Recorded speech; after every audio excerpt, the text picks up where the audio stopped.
May 1957. The Majestic Apartments, 115 Central Park, West, New York City. A black Cadillac pulls up to the curb just as Frank Costello steps out of his taxi. A large man emerges from the Cadillac and follows Costello into the marble lobby. "This is for you, Frank." A flash. Gunpowder. The crack of a single shot. The bullet grazes Costello's skull, leaving only a superficial wound. The gunman races back to his waiting car and vanishes into the Manhattan streets. But the man they called the Prime Minister of the Underworld didn't die that night. Instead, he made a choice that would change the course of organized crime history forever. When the police arrived at the hospital and asked who shot him, Costello claimed to not have seen the shooter. Even though a doorman identified the gunman, Costello refused to cooperate. He protected the very man sent to kill him. The question everyone in the underworld wanted answered. Why? To understand that night, you have to understand the two men at the center of the storm. Frank Costello was born Francesco Castiglia in Calabria, Italy, in 1891. He arrived in New York at age 4 with his mother and grew up in East Harlem's tenements. After serving time for carrying a concealed weapon in 1918, he married and vowed never to carry a gun again. From that moment forward, Frank Costello became a different kind of gangster. While others used violence to get what they wanted, Costello was a power broker in New York City, less focused on street violence and more focused on getting people elected and controlling judges and the police. He worked with politicians, Broadway producers, and businessmen. He wore expensive suits, spoke softly, and settled disputes through negotiation rather than bloodshed. They called him Uncle Frank and the Prime Minister. Vito Genovese was cut from entirely different cloth.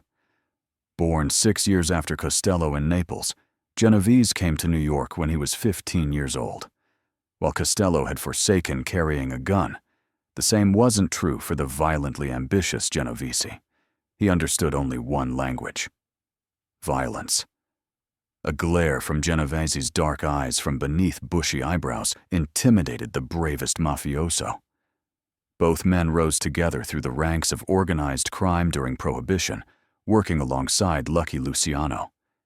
In 1931, after the murders of crime bosses Giuseppe Masseria and Salvatore Maranzano, Luciano became chairman of the board of the 5 families known as the Commission, with Genovese as underboss and Costello as consigliere.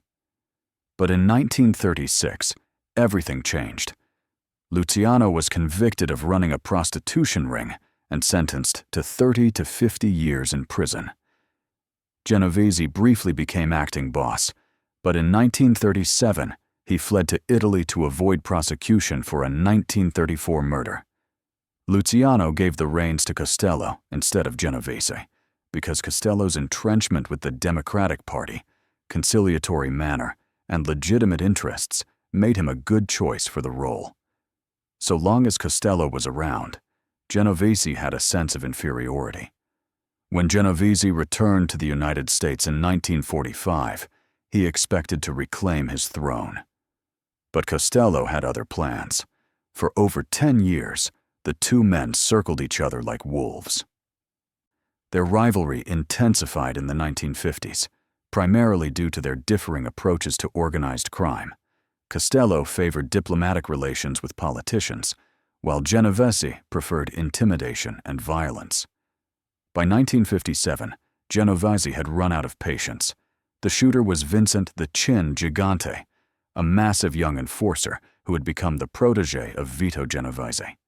Standing 6 feet tall with a stocky build, Gigante was a former professional boxer who had fought in 25 matches. Genovese had even helped pay for Gigante's mother's surgery, cementing the young man's loyalty. On the evening of May 1957, Costello returned home after enjoying dinner with his wife and a few friends. He paid the cab fare and stepped into his building's lobby, completely unaware of the black Cadillac that had been following him. Gigante was out of the car in seconds. He followed Costello through the doors of the Majestic Apartments, It was only due to Gigante shouting, "This is for you, Frank!" and Costello turning his head toward the sound of his name at the last second, that Costello survived the attack with only a glancing blow to the head. The bullet tore through the lobby, missing its mark by inches.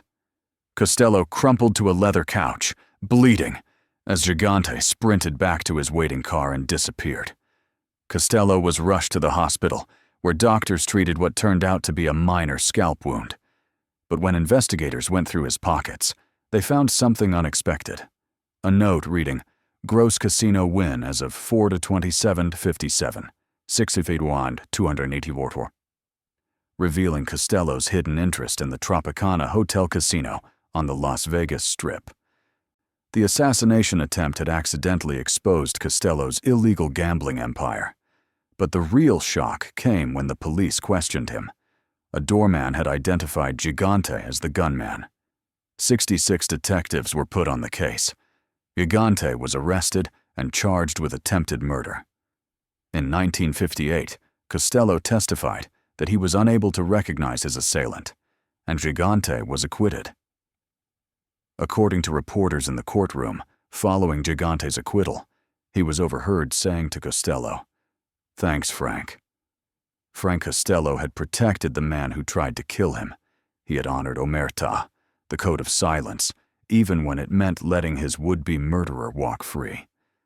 But he had read the message loud and clear. The old era was over. Despite the failed hit, Genovese's end goal was still achieved. The attack was enough to convince Costello to step aside. In a move that stunned the five families, Frank Costello announced his retirement. In real life, Costello gladly stepped down and handed the reins over to Genovese. No revenge hit. No all-out war. The diplomat had chosen peace. Genovese then controlled what is now called the Genovese crime family. But Genovese wasn't satisfied. He wanted more than just one family. He wanted to be recognized as boss of bosses, the supreme leader of all American organized crime. In October 1957, Albert Anastasia was murdered at the barber shop of the Park Sheraton Hotel. Anastasia had been Costello's ally. With him gone and Costello retired, Genovese moved to consolidate his power. He called for a national summit. On November 14, 1957, approximately 100 mafiosi from the United States, Italy, and Cuba gathered at the home of Joseph "Joe the Barber" Barbara in Appalachian, New York. The meeting was meant to legitimize Genovese's position as the new supreme leader. But something went terribly wrong. When local state police detective Ed Croswell saw dozens of gleaming Cadillacs parked next to Barbara's house, he knew something was up. More than 60 people were arrested in the woods and roads around the Barbara estate, as mobsters fled through the forest in their expensive suits. The Appalachian meeting became front-page news across America. J. Edgar Hoover, who had long denied the existence of organized crime, could no longer avoid taking action against the mafia. Within 4 days, Hoover ordered the creation of an anti-mob initiative and created the Top Hoodlum program. Subsequent investigation and research into the Appalachian Summit have raised the possibility that the event was a setup designed to destroy newly crowned boss Genovese. The primary evidence for this theory is the conspicuous absence of 3 prominent national crime bosses: Lucky Luciano, Frank Costello, and Meyer Lansky. Many believe Costello tipped off the authorities. He may have lost his throne, but he made sure Genovese would never enjoy his. The walls were closing in on Vito Genovese. In 1958, he was arrested on narcotics charges. On April 17, 1959, Genovese was sentenced to 15 years in the Atlanta Federal Penitentiary. Many believe Costello, along with Lucky Luciano and Meyer Lansky, helped engineer the drug bust that put Genovese behind bars. Genovese's dream of being boss of bosses died in a federal prison cell. 2 different men, 2 different destinies. Genovese died of a heart attack at the United States Medical Center for Federal Prisoners in Springfield, Missouri, on February 14, 1969. He was 71 years old. He died behind bars, bitter and broken, having spent his final decade in a cage. Frank Costello, meanwhile, lived out his retirement in New York. During his retirement, Costello was still known as the Prime Minister of the Underworld. Cosa Nostra bosses and old associates, such as Gambino and Lucchese, still paid visits to Costello at his Waldorf Astoria penthouse, seeking advice on important mafia affairs. Costello occupied himself with gardening and displayed some of his flowers at local horticultural shows. In early February 1973, Costello suffered a heart attack at his Manhattan home and was rushed to Doctors Hospital, where he died on February 18th. He was 82 years old. Frank Costello died in his bed, surrounded by the respect of his peers. He had survived longer than any of them: Lucky Luciano, Meyer Lansky, Albert Anastasia, and yes, even Vito Genovese. The diplomat had outlived the warlord. On that night in May 1957, when a bullet grazed his skull in a marble lobby, Frank Costello made a choice. He chose survival over revenge. He chose strategy over violence. He chose to retire rather than destroy the family in a civil war. And in the end, he won.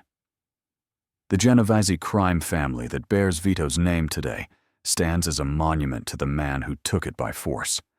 But those who know the history understand the truth. It was built on the foundation that Frank Costello laid, and it was nearly destroyed by the very ambition that seized it. May 1957. A man in a fedora steps into a luxury apartment lobby.